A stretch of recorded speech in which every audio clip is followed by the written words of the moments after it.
The morning Cora Vesper walked to her father's grave, and a horse no one could touch knelt down beside her. There were 4 people watching from the fence line who would spend the rest of their lives trying to explain what they saw. None of them ever could. The horse was called Sable. He had not let a human being touch his face in 3 years. He had broken 2 fence posts, shattered a stall door, and left a scar on the forearm of the most experienced farrier in the county. His owner, an 81-year-old man named Gideon Farr, kept him in the Farr pasture behind a double-rail fence, not because he thought it would hold, but because it made him feel better to have tried. And yet there he was, standing in the November mud beside a granite headstone, his head bowed so low his nose nearly touched the earth, while a 9-year-old girl who had not spoken a single word since the funeral pressed both palms flat against his neck and closed her eyes. Nobody moved. Nobody breathed loud enough to matter. Cora's mother, Marin, stood at the cemetery gate with her hands wrapped around the iron bar until her knuckles went pale. She had not called the horse over. She had not even known the horse was on this side of the county road until she looked up from her own grief and saw him there, already kneeling, already still, already doing the one thing no living person had ever managed to make him do. She would spend 3 months trying to understand it before she found the answer in the last place she expected it. But the answer had been there the whole time, quiet as a letter no one had thought to open. Elliot Vesper had been dead for 22 days when any of this began to matter. He had died on a Tuesday, which felt wrong to Marin in a way she couldn't articulate. Death seemed like it belonged to stormy nights or cold dawns, not ordinary Tuesday afternoons when the dishwasher was running and she was halfway through a grocery list.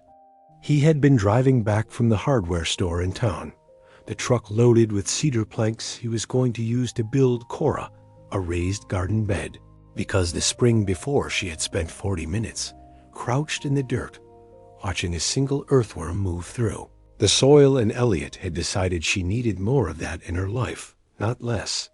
That was the kind of man he was. He paid attention to small things the way other people paid attention to important things. He tracked the angle of the light through the kitchen window at different hours and noticed when it shifted with the seasons. He knew which drawer. Marin kept her reading glasses in because he'd watched her look for them enough times to learn the pattern of her searching. He remembered, without being reminded, that Cora disliked the specific texture of the seam in certain socks and kept a dedicated pair washed and ready in a drawer that was labeled, in his handwriting, "Comfortable Socks," label written not for Cora, who couldn't read it, but for himself. A small memo from the version of himself who was paying attention to the version of himself who might forget. Marin had loved him for 14 years, and she understood, now that he was gone, that she had been mildly underestimating him the entire time. Not because she didn't appreciate him, she had, but there was a specific kind of attention that people only give to what they're afraid of losing, and Marin had never been afraid of losing Elliot in any concrete way. He was simply there, solidly, consistently, reliably there. And it had been exactly his solidity that had made her feel, without knowing she felt it, that she didn't have to keep studying him. He wasn't going anywhere. She understood now that she'd been reading him the whole time without realizing she was reading him. Every couple develops a shared language that functions mostly below the level of words, a grammar of proximity and silence, and the specific angle at which someone's shoulders carry a hard day. She had been fluent in Elliot without knowing she was fluent, and now the thing she was fluent in had become a language with no one left to speak it. The accident had been no one's fault in the way that mattered most to insurance companies, and very much someone's fault in the way that mattered to Marin. A logging truck had shed a load of timber on the bend near Croft Creek. Elliot's truck hit the debris at 50 miles an hour. He was pronounced dead before the ambulance cleared the county line. Marin had been called to identify him. She had stood in a room that smelled of industrial cleaner and overhead fluorescence and looked at the man she had loved for 14 years. And the thing she remembered thinking, the thought that still came back to her at strange moments, in the cereal aisle and in the school parking lot, was that he looked like he had fallen asleep mid-sentence, like he'd had more to say. She never told anyone that. It seemed too private for grief. Grief, she was learning, had a public version and a real version, and the two had very little in common. The public version involved casseroles, brought by neighbors, and phone calls she felt obligated to take, and a kind of performed recovery that the world seemed to expect on a timeline she found completely baffling. The real version was quieter and darker, and had nothing whatsoever to do with casseroles. The real version was standing in the kitchen at 2 in the morning, reaching for the light switch, and, in the half-second before her hand connected with it, feeling absolutely certain that Elliot was in the room. Just the ordinary certainty of 14 years, the body knowing what the mind was still absorbing. She didn't turn the light on those nights. She just stood in the dark until the certainty passed. Cora had not cried at the funeral. This was the thing the neighbors noticed. The thing that Marin's sister Betty mentioned once, carefully over the phone, 2 weeks after, that Cora had stood through the whole service with her face turned slightly to the left, the way she always did when she was concentrating on a sound no one else could locate. She had held her father's folded program in both hands, and she had rubbed the corner of it between her thumb and forefinger until the paper was soft as cloth. But she had not cried. She had not spoken either. That part was not unusual.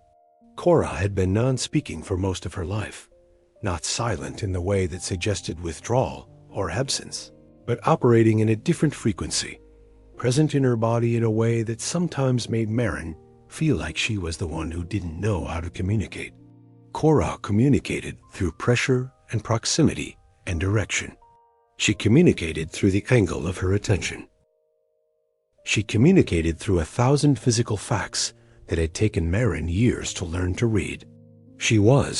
Marin had come to understand over 9 years, a person who experienced the world in full, not less than anyone else, but differently.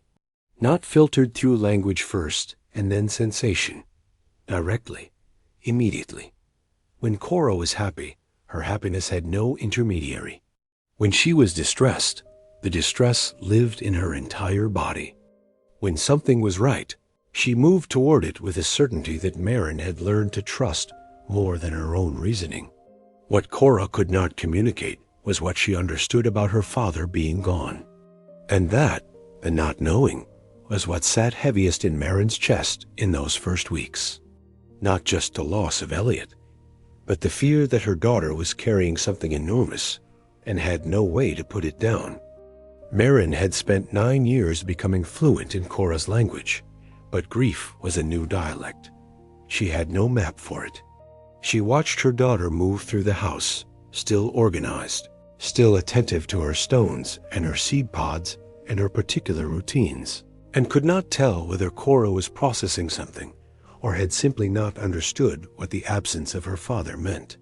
She asked the therapist they'd seen twice in the weeks after the accident.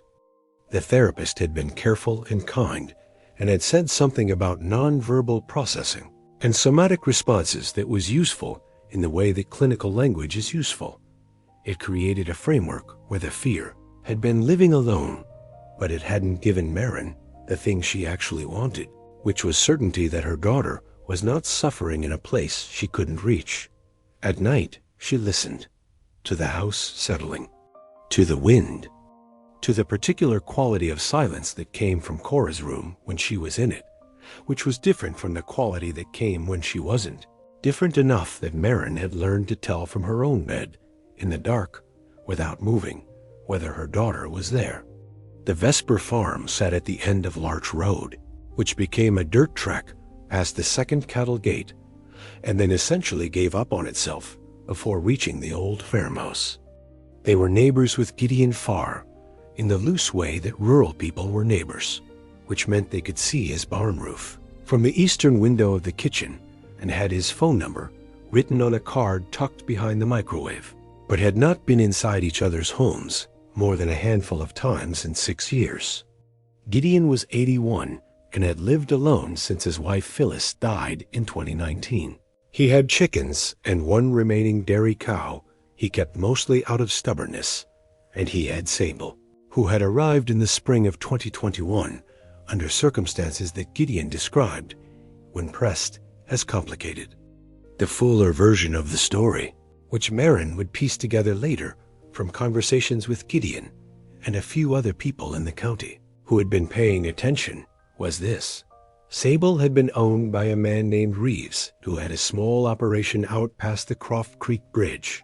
Not a farm in any working sense, but the kind of property where someone keeps animals as proof of something to themselves. Reeves was not a cruel man in the way that announces itself. He was the other kind, the kind whose cruelty is mostly indifference, who doesn't do things to animals so much as fail to consider that the things he doesn't do matter. Sable had been kept in a too small paddock for 2 years with inadequate shelter and inconsistent feed, and by the time the county got involved, he was underweight and had a fear response that registered to anyone approaching him as pure aggression. 3 people had tried to handle him during the removal. 2 of them needed medical attention afterward. Gideon had agreed to take him because Gideon had once, 40 years ago, worked with a horse like this and knew that what looked like aggression was something else. He had spent 3 months keeping his distance, feeding from the fence, learning the horse's particular geography of fear. He had made progress. Slow, inconsistent progress of the kind that could reverse itself without warning, but progress. And then Phyllis had died, and Gideon had stopped being able to give anything much of himself for a while, and the progress had simply held where it was. Sable neither worse nor better. 2 living things in adjacent fields, keeping the arrangement they'd made, and not asking more of each other. That was where things had stood in the autumn, when Elliot Vesper had walked through the field gate for the first time. What Marin knew of the horse she knew from Elliot, who had mentioned him a few times, once calling him the most beautiful thing he'd ever seen, once calling him a liability, once describing how Sable had reared and nearly cleared the fence when Gideon's nephew had tried to approach him from the wrong angle. There had been nothing remarkable about these conversations. Elliot had liked animals. He talked about animals the way other men talked about sports. Marin had listened the way she always did, genuinely but incompletely, knowing she was retaining maybe a third of it. She did not think about Sable at all in the 22 days between Elliot's death and the morning Cora walked to the cemetery. The cemetery was half a mile from the house, up the slope and through the stand of birches, where the town maintained a small historical burial ground that had expanded over the decades into something larger and less tidy. Elliot had been placed near the newer section, the part where the headstones were still clean and the ground still showed the geometry of recent work. Marin had visited every day for the first 2 weeks, then every other day. Then, and she still felt shame about this, she had begun to let herself skip days because standing there made her feel helpless in a way that she couldn't sustain and still function. She had not brought Cora after the first visit. The first visit had been 3 days after the funeral. Cora had walked to the grave, crouched down, and pressed her palms flat into the soil above it. She had stayed that way for a long time, long enough that Marin had started to cry, standing behind her, and then stopped crying because she didn't want whatever Cora was doing to be interrupted. Eventually, Cora had stood, brushed her hands on her thighs, and walked back to the car without looking back. Marin had thought that was closure. She had thought, in the clumsy, optimistic way of parents trying to hold everything together, that Cora had done what she needed to do at the grave and had finished. She had been wrong. The November morning began like most of the others had since Elliot died, which was to say that Marin woke before the alarm, lay still for exactly the amount of time it took to remember everything, and then got up before the remembering could settle too deeply. She made coffee. She stood at the kitchen window. She looked at the frost on the field and the bare birch trees on the slope and the gray of the sky that said weather was building somewhere to the west. She did not see Cora come downstairs. That was the thing she would replay later. She was standing at the window, looking out, and Cora had come through the kitchen in her coat and her boots, the ones she always put on herself, because she had a specific way she needed to tie them, and nobody else's way was acceptable. And she had gone out the back door, and Marin had not seen her go. She noticed the back door was open 10 minutes later. The cold had changed the quality of the kitchen air. She put down her coffee and went to close it and saw the boot prints in the frost going toward the birch trees. For a moment, she simply stood there, reading the direction. Then she grabbed her coat from the hook and followed. She heard the horse before she saw him. Not a sound exactly, more a change in pressure. The way the morning air moved differently when something large was breathing in it. She was coming through the birch trees when she saw Cora at the fence line, and past Cora, in the cemetery itself, a black shape that should not have been there. Her first thought was that she was looking at a shadow. Her second thought was that shadows did not steam in the cold. She stopped walking. Sable had come through the fence on the far side of the cemetery. She would see the broken rail later, the way the wood had splintered, as though something had gone through it, not in panic, but in decision. He had crossed the full length of the burial ground, past the older graves and the iron fence posts and the stand of juniper, and he had stopped at Elliot's grave. And he had gone down. Not the way a horse goes down when it is injured or exhausted. Not sideways. He had folded his front legs beneath him with a kind of precise, deliberate weight, his haunches lowering after, until he was kneeling in the mud beside the headstone, with his neck stretched low and his eyes half closed, like a bow, like something that knew exactly what a grave was. Cora was already at his side. She was not watching Marin. She was not watching anything visible. She had both hands on the horse's neck, and she was standing with her feet slightly apart, the way she stood when she was concentrating with her whole body, and her eyes were closed. Marin did not call to her. She could not explain why. Later she would say that it felt like walking into a room where something sacred was already in progress, and understanding without words that you had arrived as a witness, not a participant. She held the fence bar and she watched. She was still watching 4 minutes later when Gideon Farr's truck appeared on the county road and pulled over, and Gideon got out moving faster than she had ever seen an 81-year-old man move. He reached the cemetery fence on the far side and stopped. He looked at the horse. He looked at Cora. He looked at the broken rail behind him, and then back at the horse. And then, Marin would never forget this. Gideon Farr took off his cap and held it against his chest. Nobody tried to move the horse that morning. Gideon had a lead rope in his truck, and he didn't use it. He stood at the fence, and he watched. And when Cora finally opened her eyes and dropped her hands and turned to look at Marin, Sable rose slowly, with that same deliberate weight, and stood still while Cora walked away. He didn't follow her. He stayed at the grave for a moment longer, his head still low, his breath rising in the cold air, and then he turned and walked back toward the broken fence rail at a pace that suggested no urgency at all. Marin crossed to Gideon while he was looking at the damage to the fence. He was a quiet man. She had always known that from a distance, but now she understood it differently, not as shyness, but as economy. He had learned to say only what needed saying, which meant that when he said something, it mattered. He looked at her and said, "I should have told you something a while back. I kept thinking it wasn't my business, and now I think I was wrong about that." She waited. He put his cap back on. He said, "Your husband came to my place nearly every morning for almost a year, starting maybe 8 months ago, before sunup most days.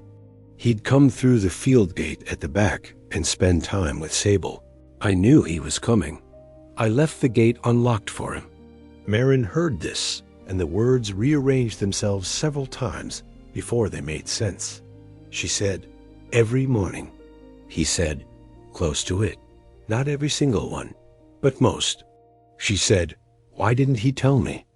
Gideon looked at the horse, who was already moving back across the cemetery at his unhurried pace. He said, "I think he thought you'd worry. About the horse. About whether it was safe. He said the horse needed someone who wasn't afraid of him, and that he was going to be that person, and that it was easier to just do it than to explain why."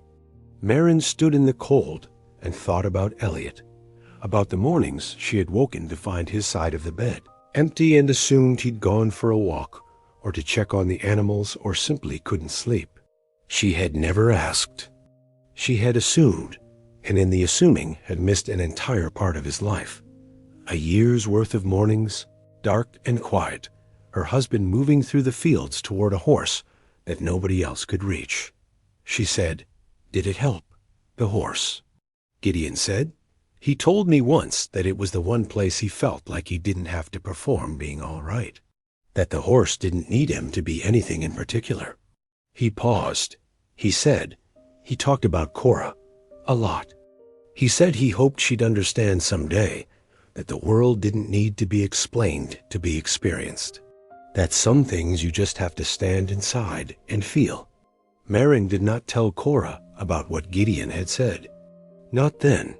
There was no simple way to transmit that kind of information to a child who processed language the way Cora did, not impossible, but requiring care and time and the right materials.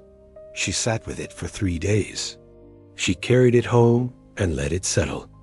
What she kept coming back to was the detail that Elliot had never told her.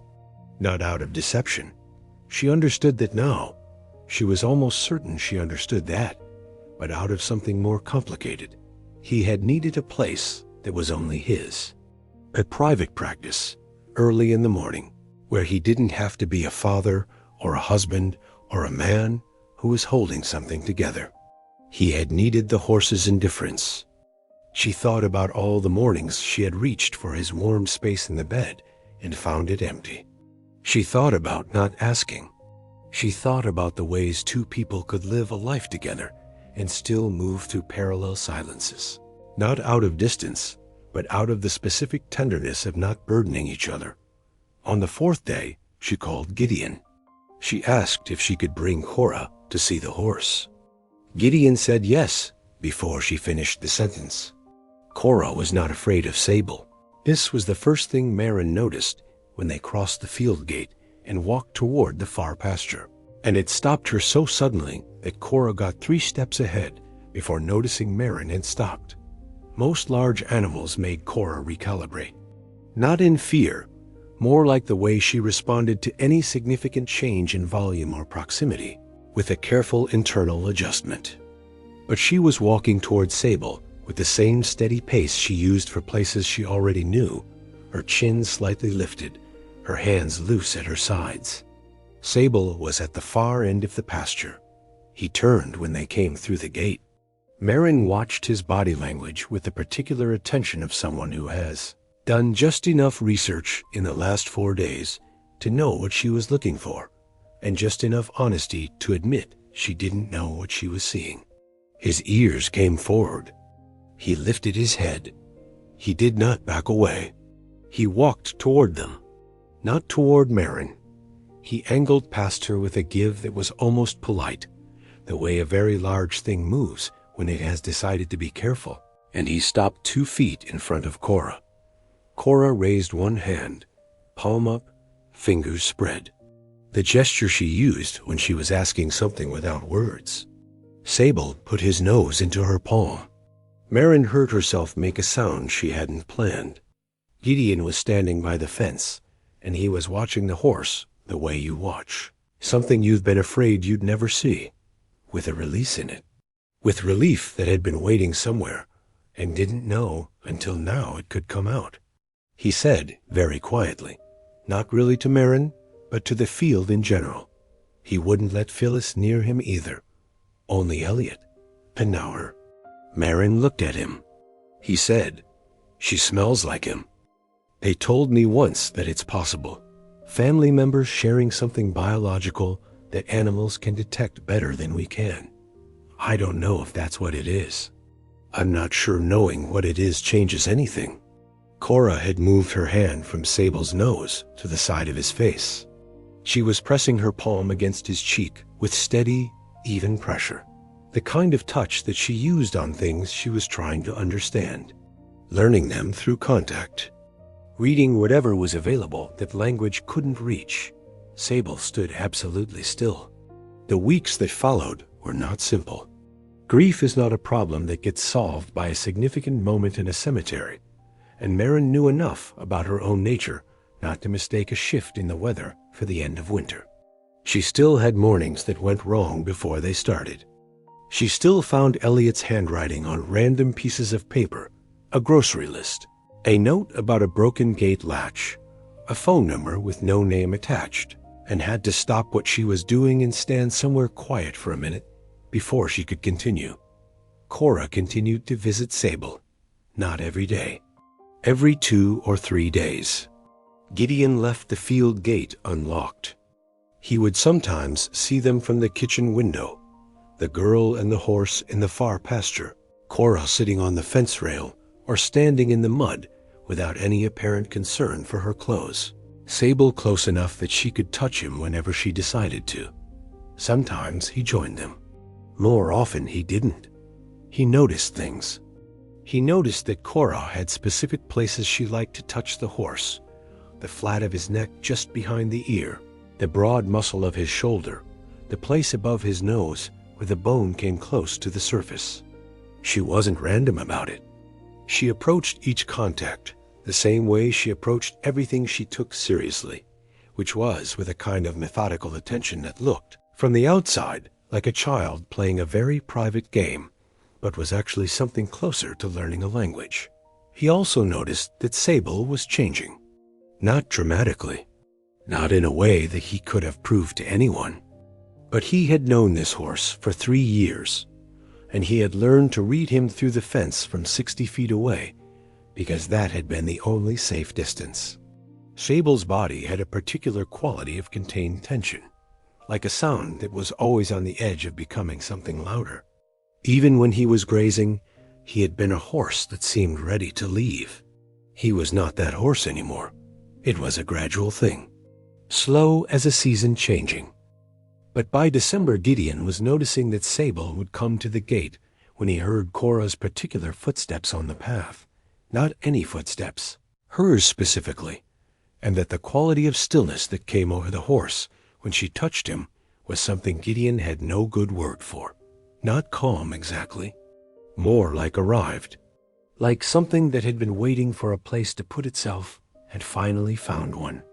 In early December, there was a storm. It had been forecast. Marin had seen the warnings on her phone and had done what she always did in the face of incoming weather, which was to feel a precautionary anxiety that was mostly useless and mildly comforting. She brought in firewood. She checked the storm drains. She reminded herself that the house had been standing through Vermont winters for 140 years and had no particular reason to stop now. She had not factored Cora into the storm. The storm came in from the west on a Thursday night, later than predicted and harder than predicted, which is the way Vermont storms tended to operate, arriving with more conviction than the forecast suggested and staying longer than seemed fair. By midnight, the power was out, and the wind was doing the particular thing it did to the old farmhouse, finding every gap between the window frame and the wall and making itself known there. Marin had checked on Cora at 10. She was in bed with the weighted blanket that she preferred, the specific one with the gray cover that she'd had for 3 years and would likely have for 3 more until the cover wore through and they had to find an identical replacement, which they'd done once already. She was awake. The house was too loud for her to sleep, Marin suspected, but she was lying still with her eyes open in the particular way she lay still when she was concentrating on something internal rather than external. Marin had stood in the doorway for a moment, and Cora had not looked at her, and Marin had taken this as the specific form of communication it was. "I am all right. You can go." She went. She slept badly. She got up at 2 in the morning to check the wood stove, and then walked down the hall to check Cora. Cora's room was empty. The window was latched. The closet was full of clothes, and the particular organized collections that Cora maintained with quiet dedication, stones and seed pods and pieces of interesting bark, each in its designated place. Everything was where it should be. Cora was not. Marin went through the whole house in under 2 minutes because she had practiced this specific fear without knowing it, had rehearsed it in the background of 100 ordinary nights, had known somewhere in the part of her that knew things without reason that Cora would one day go somewhere without telling her. She had prepared for it. She had baby locks on the exterior doors from when Cora was younger and had a phase of leaving the house at night. But Cora had outgrown those locks the same way she outgrew most adaptations, by developing the capacity to make them irrelevant. She called Cora's name. Nothing answered. She went to the back door and opened it, and the wind came in hard enough that she had to brace against the frame. The yard was white. The birch trees were white. The slope toward the cemetery was white and dark and indistinguishable. She grabbed her coat and her boots and her flashlight, and she went out. The cold hit her with the specific intention of December cold, the kind that finds the space between your collar and your neck and works there. She put her head down and moved toward the birch trees. The flashlight threw a pale cone of light that the snow kept cutting across, and she kept losing the ground directly in front of her feet and having to stop and reorient. She was afraid. She was afraid in the particular way of mothers who have children who go places without understanding, or without appearing to understand, that the world can hurt them. It was not a rational fear in this moment. Cora knew this land, knew it better than anyone gave her credit for, but fear has never been particularly concerned with rationality. She thought about the creek at the bottom of the south field, which flooded in heavy rain and froze at the edges in winter, making the ice deceptive. She thought about the county road, which was plowed but not yet plowed. She thought about the temperature and the wind chill and the wet wool and all the ways that a night like this had edges on it. She went faster. She called Cora's name into the wind, and the wind took it apart. She reached the birch trees. She kept the flashlight low, looking for footprints, but the snow had been filling everything for hours, and there was nothing she could read. She pushed through the birches toward the cemetery gate and felt the iron bar under her hand and pushed it open. She stood at the edge of the burial ground and swept the flashlight across the graves. She did not see Cora. She did see, at the far end of the cemetery near the broken fence rail that Gideon had repaired in November and which was now broken again, a large dark shape that was not a grave marker and was not a tree. She said out loud, "Sable." The horse did not react to his name from her, but he shifted, and in the shifting, she saw what was beside him. Pressed against his side, with her cheek against the dark fur of his ribs, sheltered from the wind by his body, completely still was Cora. She was not distressed. She was not cold in the way that Marin feared. Her cheeks were red from the wind, but her hands, when Marin reached her and took them, were warm. Sable's body had been her shelter, his mass between her and the storm, and he had not moved. Marin stood in the snow and looked at the horse. She looked at him for a long moment. He looked back at her with that dark, unhurried eye, and then he looked away, across the graves, in the direction of the gate. She understood the look, or she thought she did. She was getting better at reading things without explanations. She crouched in the snow and gathered her daughter into her arms and cried in the way she had not cried yet, not the public grief of the funeral or the private grief of the kitchen window, but something older and more animal than either of those. She cried because her daughter was safe, and because her husband was not, and because sometimes the two facts live in the same breath, and there's nothing to do but let them. Cora let herself be held. She pressed her face into Marin's neck and stayed there, and Sable stood over both of them, steady as a wall, until Marin was ready to stand up and take her daughter home. She did not sleep after she brought Cora home. She sat in the kitchen with a blanket around her shoulders and her hands around a mug that she kept forgetting to drink from. And she stayed there until the sky outside the window went from black to gray to the particular pale, nothing of a storm that wasn't finished but had paused to consider itself. The power was still out. The wood stove kept the kitchen warm in the way wood stoves do, unevenly hottest near the middle and letting the corners cool. She sat near the middle. She was thinking about what she had seen in the cemetery. Not about Sable, exactly. She had moved past the immediate strangeness of it. A horse she had never touched standing over her daughter in a blizzard, and arrived somewhere more specific. She was thinking about the rail, about the fact that Sable had broken through the fence and crossed the full length of the cemetery to be where Cora was, not been discovered there, not wandered there, crossed to a specific place for a specific reason, in a storm, in the dark, without anyone leading him. She was thinking about how he had known. She had no answer for that. She turned it over the way you turn a stone over looking for something on the other side and found only more questions. Animals had senses she didn't have. She knew this in the abstract way that everyone knew it, but knowing it abstractly and sitting in the aftermath of it with mud still on her boots was something different. It was the difference between understanding that the world was vast and standing at the edge of it. She thought about Elliot. She thought about him going through a field gate before sunrise, in the dark and the cold, for a year of mornings she had slept through. She thought about the horse in that pasture, and what the horse had been before Elliot arrived at the gate, and what the horse had learned to be in the time after. She thought about what it meant that Cora, who had never been told anything about any of this, had walked through a storm to a grave and found an animal waiting there who knew her the way it had known her father. The question she couldn't stop arriving at was, when did it start? Not the visits, the knowing. When had the horse first understood that Cora was coming one day, even before she had? When had something decided that these pieces belonged together before any of the people involved could see it? She had no answer for that either. Cora slept through the morning and into the afternoon.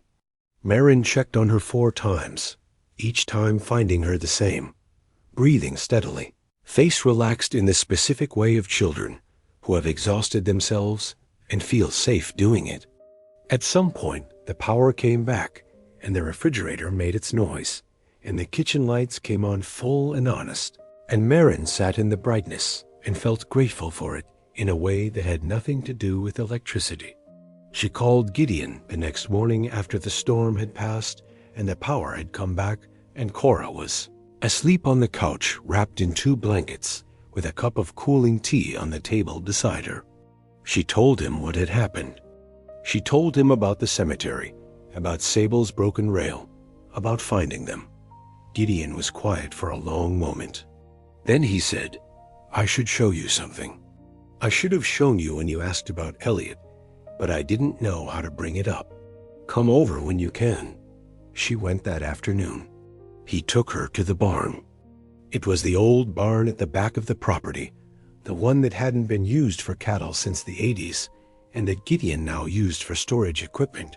Old furniture, things from the house that had been Phyllis's, and that he hadn't been ready to give away. In the corner, under a tarp that Gideon pulled back with the careful hands of someone revealing something he'd been tending, was an old saddle. The leather was cracked and dark. It had clearly not been used for riding in years. Beneath the saddle, in the corner of the tarp, was a notebook. Gideon said he left it here. I don't know if on purpose or not. I found it after he died, and I read enough to understand what it was, and then I stopped. because it wasn't mine. He handed her the notebook. The cover was unremarkable, the kind of plain composition notebook you'd buy at a hardware store or a gas station.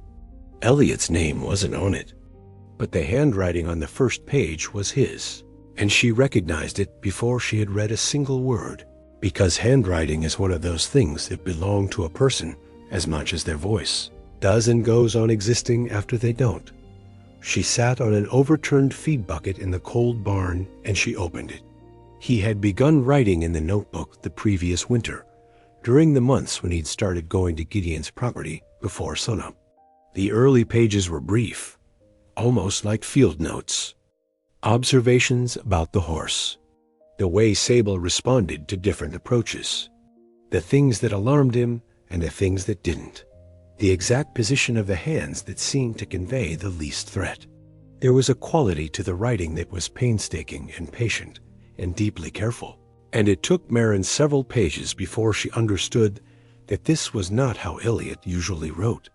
He was by nature someone who wrote the way he talked, quick, associative, skipping connections, because he assumed you'd make them yourself. But this was slower, more precise. She realized, reading it, that he had been teaching himself something. Not just the horse. Something about how to be present with a creature that communicated without language.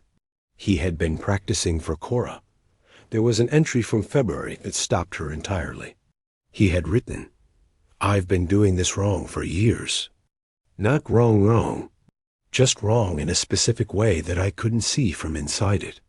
I kept trying to find the right words for things with her. The right explanation, the right translation.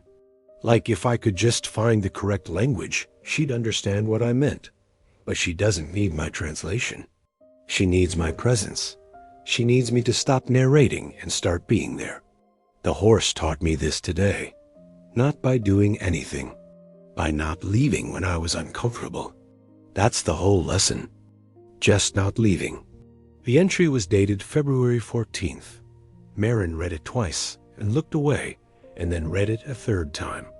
Valentine's Day. She had made dinner that night. She remembered the dinner. She had made pasta because it was Cora's preference, and because February in Vermont required the logic of comfort over gesture. Elliot had come in from wherever he'd been that morning and washed his hands at the kitchen sink and kissed the side of her head and said something about it smelling good in here. She hadn't asked where he'd been. She hadn't thought to. He had sat at the table and been present for the dinner in the particular way she loved, not performing attention, actually paying it. Asking Cora about the stone she'd found by the driveway and holding it in his palm with the specific gravity of a person who understood that what he was holding mattered, even though he couldn't say why. She had not known he had been in a barn at 5 a.m, learning to be a different kind of father. Later in the notebook, there were pages that were less observation and more something else, closer to letters, though they weren't addressed to anyone yet. He wrote about the specific fear that came with loving someone you couldn't entirely understand. Not Cora, about himself. About the fear that his love for her, which was complete and constant, and the most certain fact in his life, was nonetheless imprecise in its delivery. That he gave what he had in a form she couldn't always receive. He wrote, "I think we spend so much time worrying about whether she understands us, whether our words land, whether she gets what we're trying to say. But she understands things. She understands the weight of a stone and the length of an earthworm, and the exact temperature of a room when something in it has changed. She understands more than she can show us she understands, and she's been patient with our confusion about this for 9 years. I think I'm the one who owes something, not in a guilt way, in an action way." He had been practicing for Cora. This understanding arrived not as a single sentence, but as something that built slowly as she turned the pages, the way ice forms, not all at once, but one thin layer settling over another, until there's something you could stand on. He wrote about Cora often. He wrote about watching her in the garden with the earthworm, about the way she held a stone she found interesting, about the particular sound she made when something was right, not a word, a specific exhalation that he had learned over years to distinguish from all her other sounds. He wrote about trying to understand what it felt like to communicate that way, to be fully present in a body in a moment without the narration. He had gone to the horse because the horse couldn't hear him, and he had learned in that silence to speak differently. The last pages of the notebook were letters. Not letters he'd sent. Letters to Cora, written on the early winter mornings in the cold barn, by the light of a phone propped on the saddle, while Sable breathed in the far corner and the rest of the world slept. Marin's hand was shaking by the time she reached them. The letters were dated. The last one was dated 3 weeks before Elliot died. It began, "I've been trying to figure out how to tell you this in a way that reaches you. Not reaches you as in arrives. I know you receive everything. I've always known that. I mean reaches you in a way that doesn't get filtered through the part of me that turns everything into words before I can feel it. Here is what I've been learning from a horse who doesn't trust anyone. You don't have to explain yourself to be understood. You can stand exactly as you are, in exactly the way you are, and something that matters can still feel it. You've known that your whole life. I've been 9 years learning it from you. I come out here in the mornings because out here nothing needs me to perform being okay. And I've realized that I do that everywhere else. Perform being okay, perform being certain, perform being the kind of father you need. But I think I was wrong about what you need. I think you've been showing me what you need for 9 years, and I've been trying to translate it instead of just standing in it. You don't need me to explain the world to you. You need me to stand in it with you. I'm going to show you this horse one day. I think he's already waiting for you, even though he doesn't know you yet. That's what it feels like, watching him. Like he's been holding this particular kind of patience that has your name on it. Asterisk, I love you in a way that doesn't have a word. I looked for one. There isn't one. That's fine. You already knew that. Marin folded the notebook closed with both hands and sat in the cold barn for a long time. Outside, she could hear Sable moving in the far pasture. The slow, regular sound of hooves on frozen ground, unhurried, going nowhere particular. She did not try to stop crying. There was no reason to. She did not read the letter aloud to Cora. Not then, and not in any of the weeks that followed, though she thought about it often. She thought about what it would mean to try, and whether trying was the right word for it, and whether Elliot would have wanted her to. He had left the notebook in the barn. That could mean he hadn't finished. It could mean he'd been waiting for the right moment. It could mean, in the strange grammar of the way Elliot did everything, that he'd been intending to do something with it that would never be as simple as reading it aloud. What she did instead was something she hadn't planned. In January, on a morning when the cold had a particular quality to it, sharp and still, the kind of cold that makes every sound carry farther than it should, she brought Cora to the barn with her. Not Gideon's barn. The old barn at the back of their own property, the one that smelled of hay and iron and whatever a barn accumulates when it's stood through a century of winters. She sat on a hay bale, and she opened the notebook and she began to read. Not to Cora, not exactly. She read the way you read something to yourself when you need to hear it in the air. She read the early pages, the careful observations, the notes about approach and pressure and what the horse's ears meant, the slow, patient teaching himself that Elliot had been doing. She read it the way you play music in a room, not demanding attention, just letting it be present. Cora was on the other side of the barn, crouched by the wall where she'd found something in the straw that interested her. She wasn't watching Marin, but she went still when Marin began to read. The way she went still on the fence rail when Sable moved close. The way she went still when something was exactly right. Marin kept reading. She read until she reached the letters. She paused at the last one. She looked at her daughter, who had turned and was sitting with her back against the barn wall, and her knees drawn up and her eyes closed in the posture she used for listening to music. Marin read the letter. Her voice broke twice. She kept going. When she finished, Cora was quiet for a long time. Then she reached into the pocket of her coat and took out a stone, a particular stone she'd been carrying since November, rounded and pale gray, the kind she picked up when something about it matched something she couldn't name. She had been carrying it since the morning she'd first laid her hands in the dirt above her father's grave. She set it down on the barn floor between them. And that was all. And that was enough. Spring came the way it always did, without announcement. One morning the birch trees on the slope were bare, and the next morning they were thinking about being something else. Gideon began taking Cora to the pasture on her own, not leaving her there. He was present, somewhere nearby, but not between her and the horse.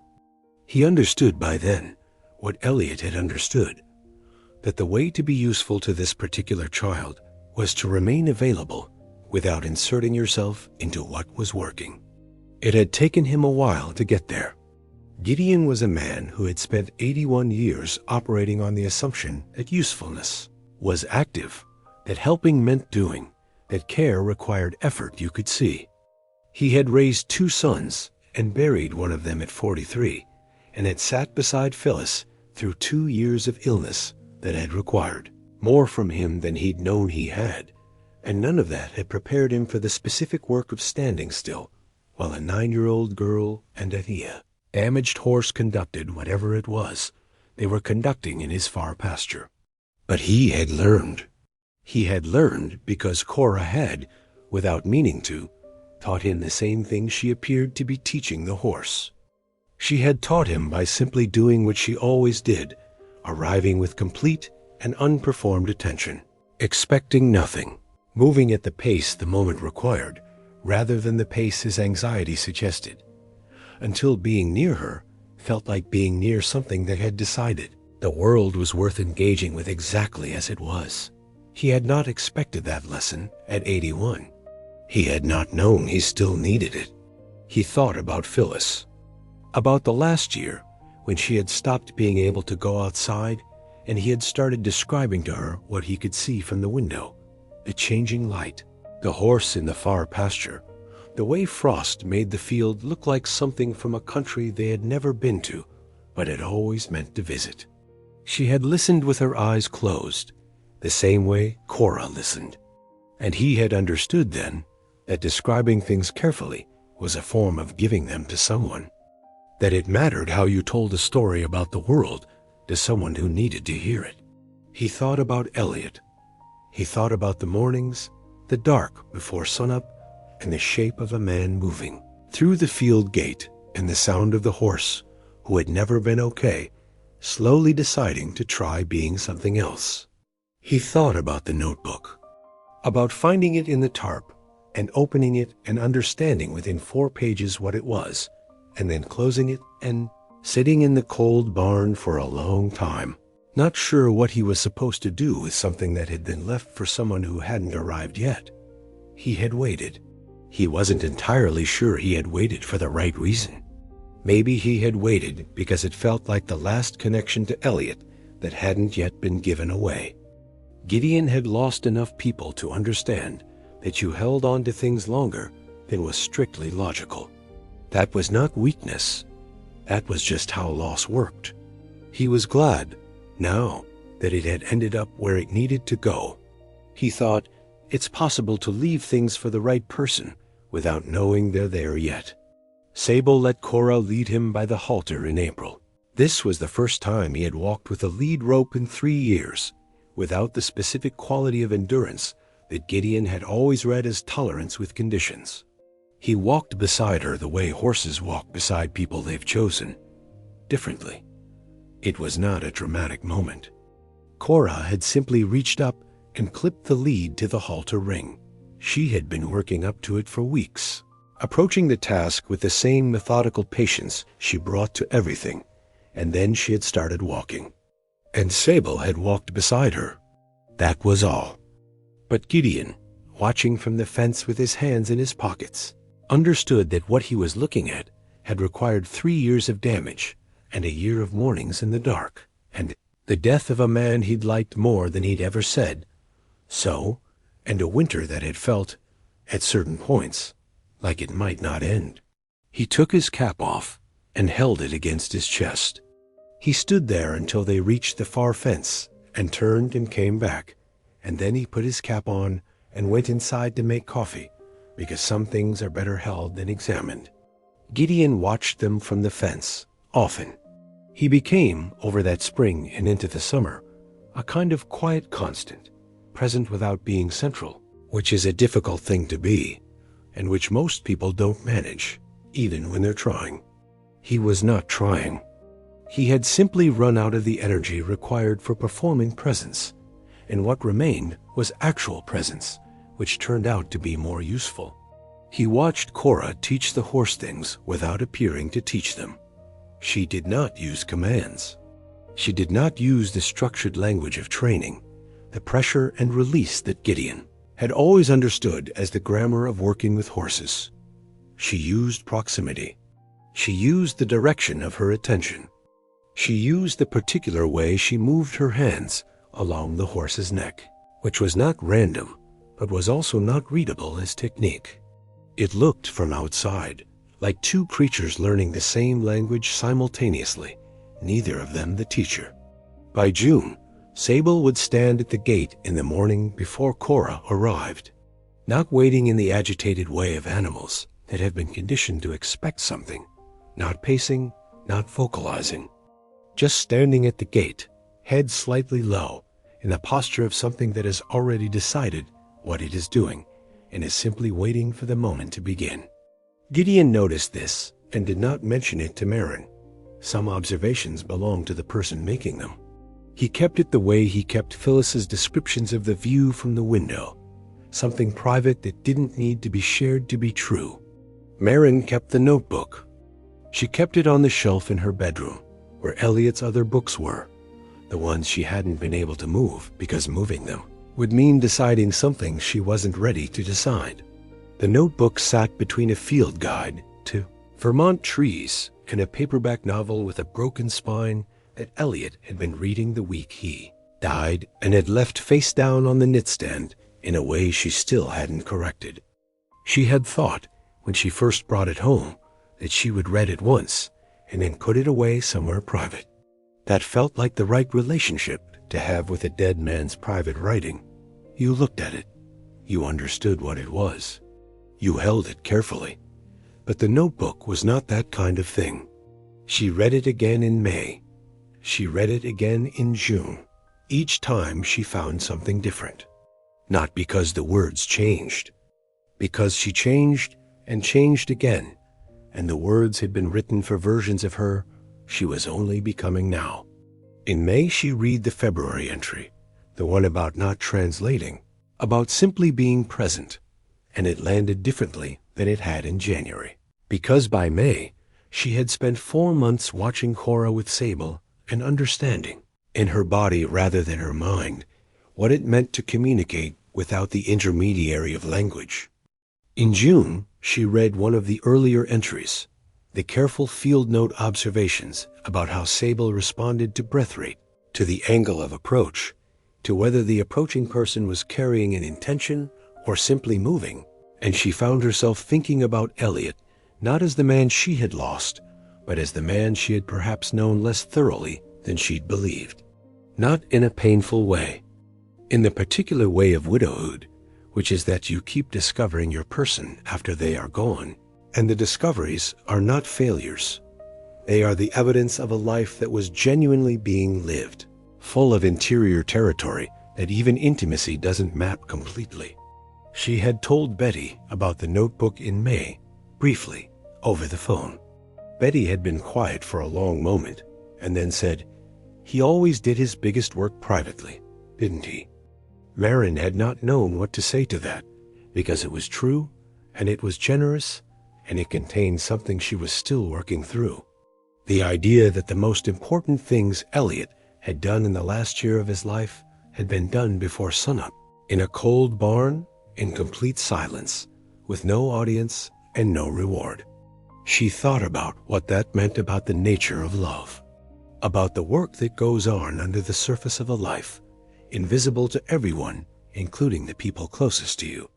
She thought about all the mornings she had reached for his empty side of the bed and assumed he'd simply woken early, and how that assumption had been correct in a way that contained an entire truth she hadn't seen. She started going outside in the mornings. Not before sunup. She wasn't Elliot, and she wasn't going to perform something that had been his. But earlier than she used to. She would take her coffee to the back step and sit in whatever the morning offered, which in Vermont ranged from genuinely beautiful to aggressively indifferent. And she would try to do what the notebook had described, not narrate, not plan, just be in the specific air of the specific morning. It was harder than it sounded. Her mind was a busy place, but she kept trying. In July, Cora began to draw. Not pictures in the ordinary sense, more like naps. She'd always had her own visual language, but now it was more structured, more intentional. She drew the cemetery, the barn, the pasture, the field gate. She drew Sable in a way that was not anatomically accurate, but was immediately recognizable. Something about the angle of the head, the particular weight of stillness in the line of the neck. She drew a man standing beside a horse in the dark, which was a place she had never been and a scene she had never witnessed. Mary looked at this drawing for a long time. She did not know how her daughter knew about the mornings. She did not know if she knew. She did not know, and was starting to make peace with not knowing, whether the line between knowing and feeling was as clear as she had always assumed it was. In August, Cora drew something Marin was not prepared for. She drew a woman sitting on a hay bale in a barn, holding a book, reading. Beside the woman, in the drawing, was a small figure sitting against the wall, with her knees drawn up and her eyes closed. And above both of them, not as a presence, not as a ghost, but as the specific quality of light that comes through old barn boards in the morning, was a brightness that illuminated them both without revealing its source. Marin sat on the floor of Cora's room and looked at the drawing and did not speak. She understood that she was being told something, not explained to, not informed. Told, in the old sense of the word, the way a bell tells, the way a difference tells itself through your hands when you reach for something in the dark. Cora had been in that barn. Cora had heard her. Cora had been receiving something that Marin had thought she was giving only to the cold air. She kept the drawing. She put it on the shelf beside the notebook. In October, a year and a week after Elliot died, Marin walked to the cemetery on a morning when the birches had gone gold and the air was exactly cold enough to feel like a beginning instead of an ending. She had not planned to go. She had woken at her usual time, made her coffee, stood at the back step in the way she had been practicing, present, without narration, and at some point had simply understood that today was the day. Not a decision, more like a recognition. She got Cora's coat from the hook and brought it to her. Cora was at the kitchen table with her stones arranged in a pattern that Marin had stopped trying to decode and had started simply appreciating as a fact, that her daughter organized the world in a private language that was coherent and complete and didn't require translation to be real. Cora looked at the coat. She looked at Marin. She stood up. She was not alone. Cora walked beside her. Cora had her particular stone in her pocket, the gray rounded one, and her particular way of walking, slightly ahead of whatever pace you set, as though she was always approaching something she had already sensed was there. They walked through the birch trees in the October light, which fell in the slanted way of late morning light in autumn, throwing the shadows long and clear. Marin did not talk. She had learned, over the year, to match Cora's pace not just in speed, but in something harder to name, a quietness of voice a tension that left room for whatever the moment contained, rather than filling it with her own ongoing narration of events. She was still learning this. She expected she would be learning it for the rest of her life. At the grave, Cora did what she always did. She crouched, pressed her palms into the ground, stayed still. The headstone had been standing through its first full year of weather now, and the edges of the letters were beginning to hold the particular softness that stone develops when it has been rained on and frozen and thawed enough times. Marin read Elliot's name and the dates and the small space between them that contained everything and said nothing. She thought about all the things she had wanted to put on a headstone that couldn't go on a headstone. He paid attention. He learned to be quiet. He knew which drawer. He left the field gate unlocked. This time, after a moment, Cora looked up at Marin. It was a specific look, the one Marin had learned to read over 9 years as an invitation, an opening, the look that meant, there is room here for you too. Marin crouched beside her. She pressed her own palms into the cold earth. The ground had a specific quality in October, still holding something of the summer's warmth in its lower layers, but cold at the surface, the way all transitions feel.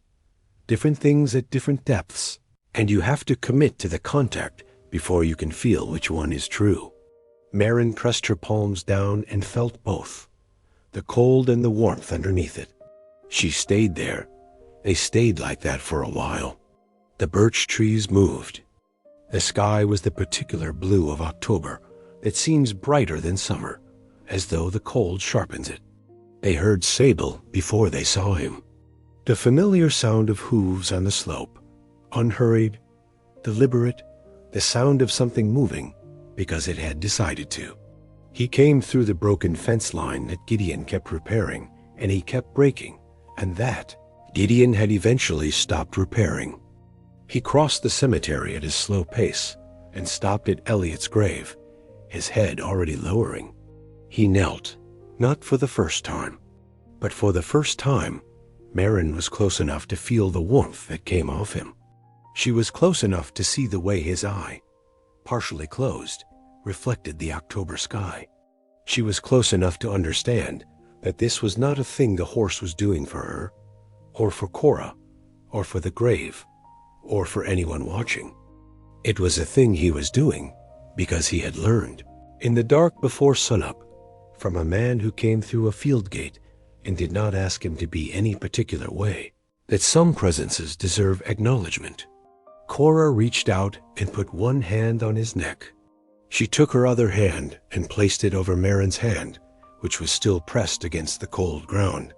3 of them connected, the woman, the child, the horse, and between them, the particular silence that exists where language runs out and something else has to carry the weight. Marin would remember this moment. She would carry it into the winter and the spring and all the winters and springs that came after. She would carry it the way you carry something that is not a lesson, not a comfort, not an answer, but something more stubborn than any of those. Something that insists on being felt even when you're trying to be practical. What she felt was Elliot, not as absence. Not in the way grief had been teaching her to feel him, through the spaces he had left, at grocery lists and the face-down novel and the mornings with no one beside her. She felt him in the specific way you feel something that is gone, but has not entirely left the world. The way a sound stays in a room for a moment after the instrument stops. The way warmth stays in a chair.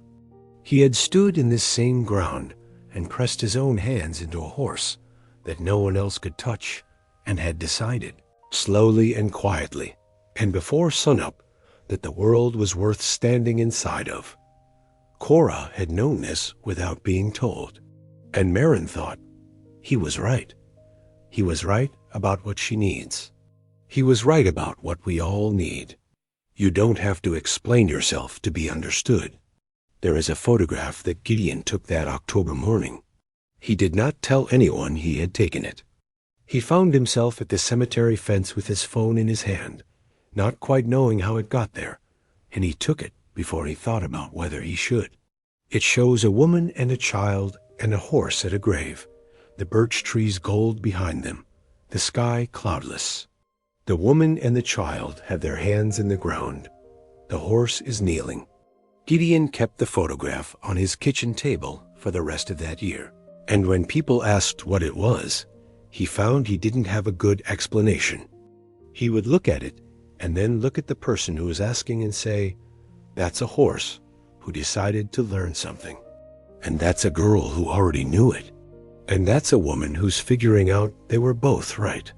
And then he would turn the photograph over, because that was as close to the truth as words ever got. And he'd learned from an 80-year-old horse and a 9-year-old girl that sometimes the closest thing to the truth is the moment just after the words stop. Sable lived for 6 more years. He was never entirely what anyone would call gentle. He was still a horse that required attention, that made his preferences known, that had a particular and somewhat inconvenient opinion about most things. But he would walk with Cora anywhere she asked him to go. He would stand still for her in any weather. And every time she came through the field gate, he would already be at the fence, waiting with the specific patience of a creature that has been waiting for the right person and knows, when it arrives, how to be still for it. Cora never spoke aloud about her father, not in words. But every April, without fail, she left a stone on his grave, always the same color, always rounded, always pale gray, the kind that catches light from an angle you don't expect, the kind that looks like it has been carrying something for a long time and has finally found somewhere to put it down.